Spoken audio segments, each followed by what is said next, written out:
Delhi NCR की एक शांत गेटेड सोसाइटी वसंत उद्यान के B12 ब्लॉक में रिटायर्ड डीसीपी विष्णु प्रताप सिंह का व्यवस्थित घर था।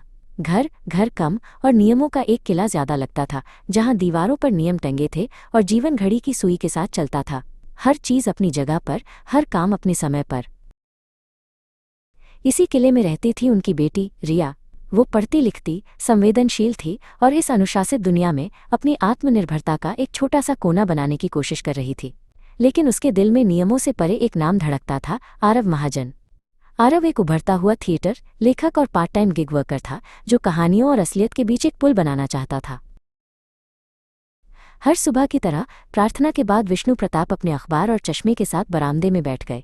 उन्होंने अखबार पर नजर डालते हुए जोर से कहा, जैसे ये घर के कण कण को याद दिलाना जरूरी हो, घर में झूठ नहीं चलेगा, अनुशासन पहले, बाकी सब बाद में। ये उनका रोज का मंत्र था। रिया ने धीरे से दरवाजे से झांकते हुए कहा, पापा, आज कॉलेज में नाटक और मीडिया स्टडीज प्रोजेक्ट की वजह से देर हो सकती है। विष्णु प्रताप ने अखबार से नजरें हटाए बिना कहा, समय से लौटना। तभी रिया की माँ मीरा एक मुस्कान के साथ आईं और उसके हाथ में टिफिन थमा दिया।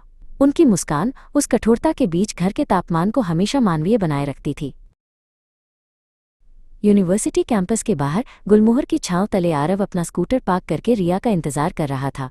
थिएटर वर्कशॉप के साथ साथ वो फूड डिलीवरी के गिग भी करता था। उसके मोबाइल पर लगातार यूपीआई के पिंग बज रहे थे और फेस्टिव सीजन में सर्ज प्राइसिंग के नोटिफिकेशन उसकी कमाई तो बढ़ा रहे थे, पर इस काम की अनिश्चितता और बीमा सुरक्षा का अभाव उसे बेचैन भी कर रहा था।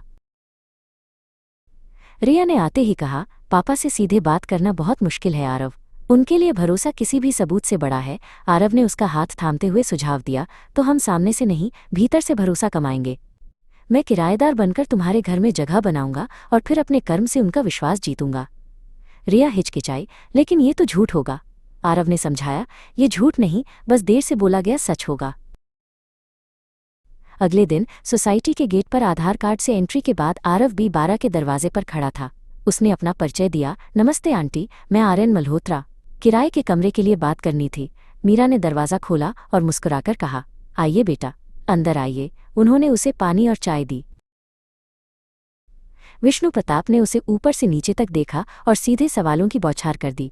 शराब, जुआ, देर रात तक शोर शराबा।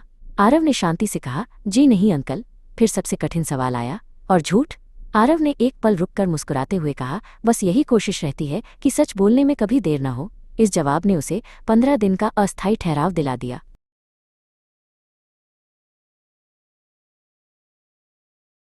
आरव ने जल्द ही घर में अपनी जगह बना ली।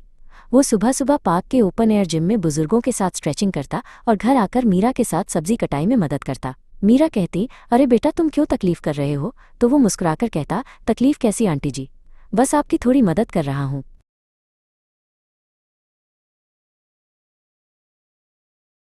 शाम को वो सोसाइटी के बच्चों को नाटक वर्कशॉप में रील से रंगमंच सिखाता। वो बच्चों से कहता, तो दोस्तों, आज हम सीखेंगे कि कैसे 15 सेकंड की रील वाली कहानी को 15 मिनट के एक पूरे नाटक में बदला जाता है। वो डिजिटल मनोरंजन के दौर में बच्चों को मंच की ताकत दिखा रहा था।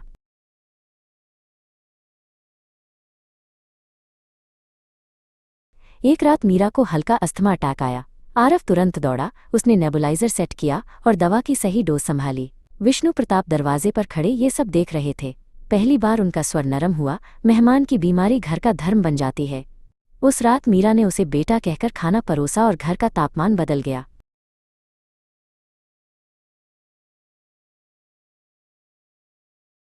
इसी बीच कैंपस में रिया की डॉक्यूमेंट्री ओवर प्रोटेक्शन से सपोर्टिव पेरेंटिंग ट्रेंड करने लगी। उसने घर परिवार के संवाद को बड़ी संवेदनशीलता से दिखाया था।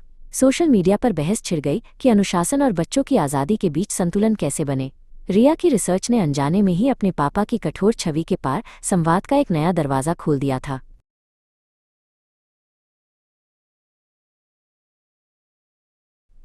दूसरी तरफ आरव का गिग वर्कर प्लेटफॉर्म अकाउंट अचानक एक झूठी शिकायत की वजह से फ्रॉड फ्लैग में फंस गया।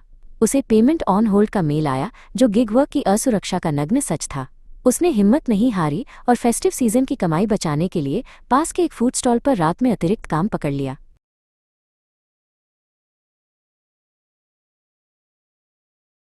सोसाइटी में एक कंटेंट क्रिएटर कपल की वेडिंग रील्स की बड़ी चर्चा थी। बुजुर्ग इसे शादी का नाटक कह रहे थे तो युवा परंपरा का नया रूप। ये देखकर आरव ने रिया से कहा, हम जो भी करेंगे वो दिखावे के लिए नहीं बल्कि घरों को जोड़ने के लिए होगा। प्रदर्शन नहीं, अर्थ जरूरी है।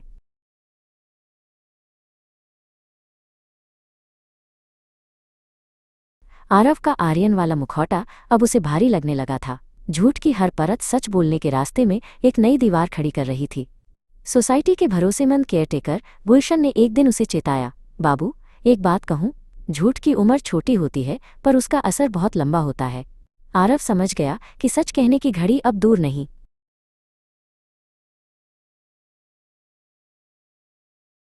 एक सुबह सोसाइटी के व्हाट्सएप ग्रुप्स में कुछ गुमनाम पोस्ट्स तैरने लगे जिनमें किराएदार और B12 की लड़की का नाम जोड़कर सनसनी बनाई जा रही थी।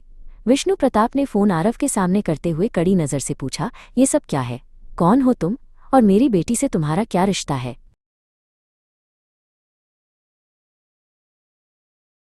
आरव ने गहरी सांस ली और साफ कहा, मेरा नाम आरव महाजन है और रिया से मेरा रिश्ता सम्मान, प्रेम और जिम्मेदारी का है। किराएदार बनकर आपके घर में आना मेरी गलती थी। अगर ये अपराध है तो मैं हर सजा के लिए तैयार हूं।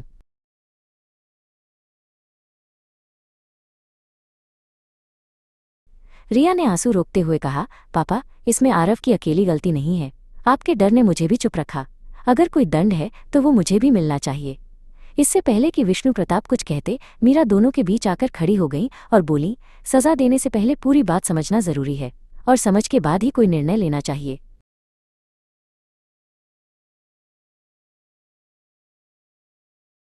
विष्णु प्रताप ने कुछ देर सोचा और एक शर्त रखी, ठीक है, इस साल के वसंत उद्यान जन कल्याण मेले की पूरी जिम्मेदारी तुम्हारी होगी। कोई भड़कीला शो नहीं, सिर्फ वास्तविक काम चाहिए। और हाँ, 1 साल तक तुम रिया से नहीं मिलोगे।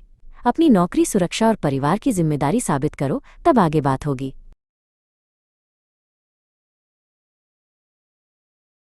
आरव ने मेले के काम में खुद को झोंक दिया। उसने स्वयं सेवकों की टीम बनाकर इनवाइट्स भेजे, यूपीआई से डोनेशन की व्यवस्था की और लोकल कलाकारों के साथ एक सादगीपूर्ण मंच सजाया। वहां कोई दिखावा नहीं था, बस समुदाय को जोड़ने का सच्चा प्रयास था। मेले में सबसे ज्यादा सफल बुजुर्गों के लिए आयोजित फ्रॉड से बचाव की मिनी वर्कशॉप रही। आरव ने उन्हें ऑनलाइन धोखाधड़ी से बचने के तरीके सिखाए। इस अर्थपूर्ण नवाचार ने सबका दिल जीत लिया। दिन के अंत में विष्णु प्रताप ने दूर से देखा कि आरव ने मंच पर हर बड़े नाम की जगह छोटे छोटे स्वयंसेवकों को श्रेय दिया। उसने दिखावा नहीं किया। वे धीरे से बुदबुदाए, कर्म की आवाज सच में सबसे ऊंची होती है।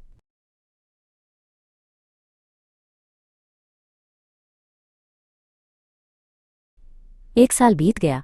एक शाम नीम की छांव में विष्णु प्रताप ने आरव को बुलाया और कहा, नाटक के नाम पर बोला गया झूठ भी स्वीकार्य नहीं है, पर जब गलती का पश्चाताप कर्म में दिखाई दे तो न्याय में करुणा भी होनी चाहिए।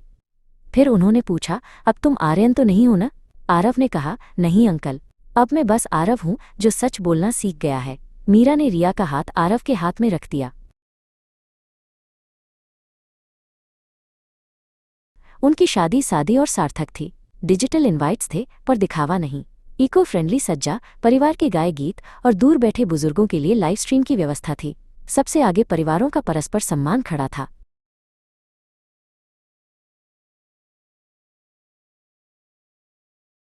विष्णु प्रताप के घर की दीवारों पर अब एक नया बोर्ड लगा था, यहाँ सच बोलना अनिवार्य है और गलती मानना साहस।